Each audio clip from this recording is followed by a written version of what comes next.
Hello everyone, এটা ছিল লক্ষ্মী পুজোর পরের দিন সকালের ভিডিও।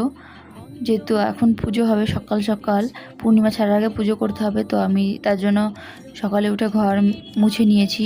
ঘরটা মুছে নিয়ে এখন ঠাকুরের থালা বাসনগুলো মেজে দিচ্ছিলাম। থালা বাসন মাজতে মাজতে বক বক করছিলাম বোনদের সঙ্গে। ওখানে বোন কাকি সবাই ছিল। তো চলো, ঠাকুরের থালা বাসন সমস্ত মেজে নেওয়া হয়েছে। মেজে ধুয়ে ভালো করে পরিষ্কার করে ঘরে নিয়ে চলে এসেছি। এখন এগুলো জল ঝাড়াতে দিব। আর বোন এদিকে দেখো ফল টল বানিয়ে রেডি করে নিয়েছে। এখন 8:30 মতন বাজছে। এখন পুজোটা সারবে। ধূপের পাঁচাল ধরিয়ে নিল। এই ধূপের গন্ধটা না আমার খুব ভালো লাগে। তোমাদের কেমন লাগে কমেন্টে জানিও তো। পুজো প্রায় শেষের দিকে, তো পুজো শেষ করে আমরা খেয়ে নিচ্ছি খিচুড়ি।